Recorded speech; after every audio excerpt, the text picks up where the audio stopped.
दोस्तों, याद है आपको पिछले साल कोरोना लॉकडाउन जब प्रधानमंत्री ने बार बार अपने मुंह से 125 करोड़ 125 करोड़ 125 करोड़ वोटरों के ढिंढोरा पीटे जाने के बावजूद अपने अंदर की मानवता को दर्शन किए बिना निर्मम तरीके से कोरोना से लड़ने के लिए देश के लाखों नहीं करोड़ों करोड़ मजदूरों को अपने हालात पर छोड़कर एक तानाशाही बादशाह ने एक कठिन लॉकडाउन का ऐलान कर दिया, बिना ये सोचे कि वो मजदूर रहेंगे कैसे, खाएंगे कैसे, जाएंगे कैसे, जिंदा रहेंगे कैसे।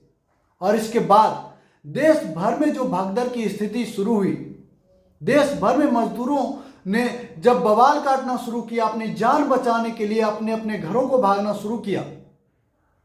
कहीं पर पटरियों पर ट्रेन के नीचे कटते जा रहे थे मजदूर, कहीं एक्सीडेंट में मारे जा रहे थे मजदूर, कहीं भूख से तड़प तड़प कर मर रहे थे, तो कहीं पानी के बिना प्यासे मर रहे थे मजदूर। इसके बावजूद भी इस निर्दयी निर्लज्ज बादशाह को थोड़ी सी भी दया नहीं आई। और ऐसे वक्त में जब उत्तर प्रदेश जैसे गरीब राज्य, नो डाउट और भी बहुत गरीब राज्य बिहार है, झारखंड है, लेकिन उत्तर प्रदेश के लिए खास करके प्रियंका गांधी और कांग्रेस ने 1000 बसों को इंतजाम किया और कहा कि माइग्रेंट मजदूरों को उनके घर तक पहुंचने में मदद की जाए। उसके बाद योगी सरकार बीजेपी ने जिस तरीके से गंदी घिनौनी राजनीति की थी, यह आप सबसे छिपा हुआ नहीं है। दोस्तों, आप सोच रहे होंगे कि हम इस तरह की बात आज लगभग साल भर बाद क्यों कर रहे हैं। दरअसल उस दर्द को एक बार फिर कुरेद दिया है योगी आदित्यनाथ और उनके एक बयान ने।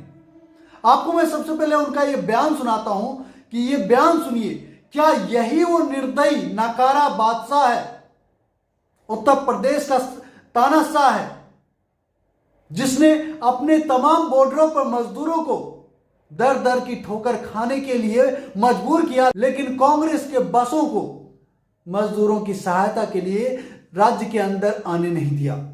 बहाना बनाया कि 2 व्हीलर है, 3 व्हीलर है, बहाना बनाया कि मेंटेनेंस में नहीं है गाड़ी, बहाना बनाया गया कि कई गाड़ियों के लाइसेंस फेल है, बहाना बनाया गया कि इनके ड्राइवर नहीं है। लेकिन जरा सोचिए आप, क्या उन माइग्रेंट लेबरों को जान बचाने के लिए क्या चमचमाती बसों की खास जरूरत थी? नहीं ना, उनकी जान बचाई जा सकती थी, सकुशल उन्हें उनके घर छोड़ा जा सकता था, लेकिन ऐसा कुछ भी नहीं हुआ। और याद रहे, भारत देश के तमाम जो आज नए नए भाजपा के पीछे हिंदू बने फिरते हैं ना, कट्टर हिंदू, उन्हें ध्यान रहे कि उनमें भी 95% जो मजदूर थे वो हिंदू थे। तो कान खोल के सुन लो हिंदुओं को भटकाने वाले। बहरहाल दोस्तों, आपके लिए मैं योगी आदित्यनाथ जी के ताजा बयान पेश करना चाहता हूं कि आप उनकी इस बयान को सुनिए।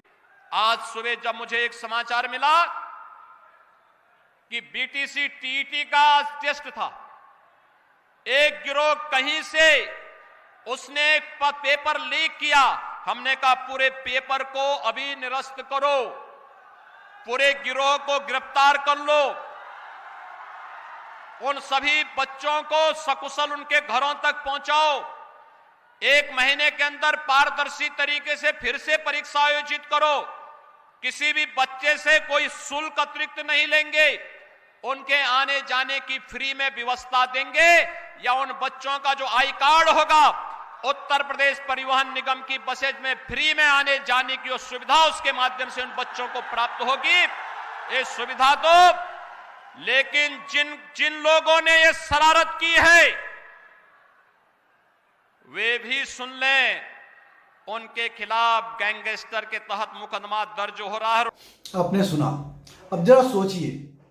मैं आपको सोचने के लिए बेरोजगारी के बारे में नहीं कह रहा हूं, मैं जॉब्स के बारे में सोचने के लिए नहीं कह रहा हूं, यह भी एक बड़ा मुद्दा है, सोचना चाहिए आपको। लेकिन वर्तमान में आप सोचिए कि जिस निर्दयी ने हजारों बस बॉर्डर पे मौजूद होने के बावजूद उन्हें उत्तर प्रदेश की सरहद में आने नहीं दिया, सिर्फ और सिर्फ इसलिए नहीं आने दिया कि वो कांग्रेस ने मदद का हाथ बढ़ाया था। आज हजारों बस इनकी रैलियों के लिए खड़े हो जाते हैं और बेशर्म उत्तर प्रदेश की जनता उसमें बैठ भी जाती है। जी हाँ, मैं बेशर्म कह रहा हूं, आपको शर्म आनी चाहिए। और योगी जी से मैं पूछना चाहता हूं योगी जी, आप किन बच्चों को सरकारी बसों से सही सलामत उनके घर भेजने की बात कर रहे हैं?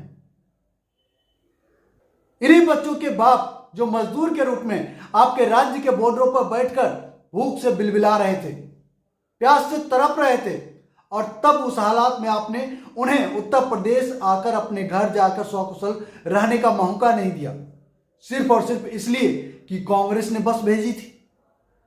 आपकी तो इतनी भी औकात नहीं हुई कि चलो कांग्रेस के बस को लौटा देते हैं और अपनी बसों से अपने तमाम जनता को उनके घर सकुशल छोड़ देते हैं। मैं पूछना चाहता हूं बाबा जी, आप इतनी बेशर्मी लाते कहां से हो? इतनी बेशर्मी इंसान के पास तो हो ही नहीं सकती। बेशर्मी छोड़िए, इतनी निर्दयता कहां से लाते हैं? कहने को आप बाबा जी हैं, महाराज जी हैं, भगवान के दूत खुद को कहते हैं और कहलवाते हैं। आप भगवान बाद में बनना, पहले आप इंसान बनने के काबिल नहीं है बाबा जी। इंसान बनने के भी काबिल नहीं है। आप लोगों के परीक्षा फीस माफ करने की बात कर रहे हैं, सकुशल उनके घर भेजने की बात कर रहे हैं। अरे इनके जन्मदाता, इन बच्चों के अन्नदाता, इनके माँ बाप जब दर दर की ठोकरें खा रहे थे, भूख से तड़प रहे थे, तब आपकी ये दया कहां थी? क्योंकि बस चुनाव है इसलिए आप ये दया दिखा रहे हैं।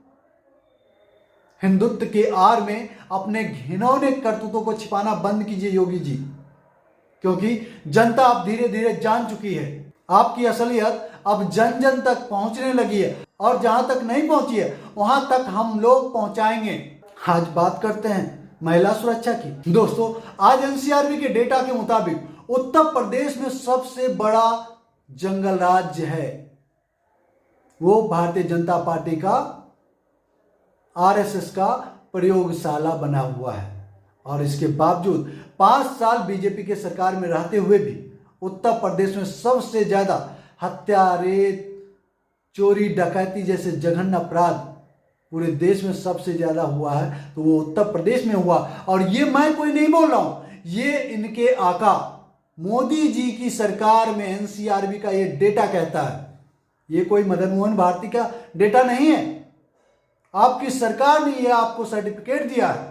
आप इसकी प्रचार कीजिए योगी जी कि आपके राज्य में, उत्तर प्रदेश में जंगल राज का विकास हुआ है। आपको ये बताना चाहिए कि उत्तर प्रदेश में आपके कार्यकाल के दौरान दलितों की लिंचिंग बढ़ी है। आपको बताना चाहिए कि आपके कार्यकाल में मुस्लिमों की लिंचिंग बढ़ी है। आपको बताना चाहिए कि गरीबों, मजलूमों पर अत्याचार सबसे ज्यादा अगर कभी बढ़ा है तो उत्तर प्रदेश के अंदर योगी राज में बढ़ा है। योगी जी, आपको ये बताना चाहिए। ये तो आपके उपलब्धि है, आपको गौरव से इसे बताना चाहिए।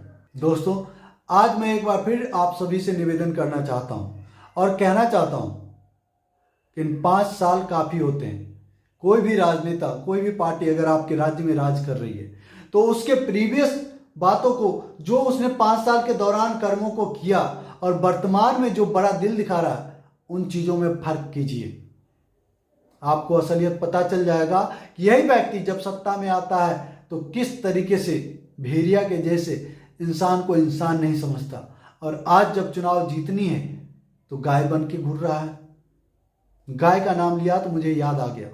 दोस्तों, हमारे देश को कभी पाकिस्तान से तुलना करने की जरूरत महसूस नहीं हुई, लेकिन इन नालायकों ने हर चुनाव में पाकिस्तान, हिंदू मुस्लिम करके आज हमारे देश को पाकिस्तान के लेवल में लाकर खड़ा कर दिया। लेवल कह रहा हूं, थोड़ी सी इज्जत बख्श रहा हूं अपने देश को, क्योंकि भूखमरी के मामले में हमारा देश पाकिस्तान से भी बदतर हालात में है। क्योंकि जिस तरीके से गरीबों की संख्या हमारे देश में बढ़ी है, उस मामले में हमारा देश पाकिस्तान, भूटान, बांग्लादेश जैसे देशों से भी पिछड़ रहा है।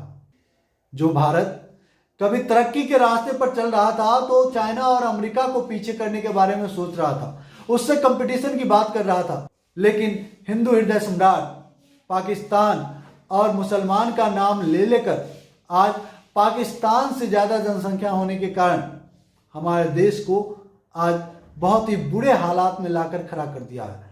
और एक बार फिर आप सबसे निवेदन करना चाहूंगा कि आप सब कम मत आंकिए देश को, देश के बच्चों को कम मत आंकिए, और एक बार फिर आंखें खोलिए।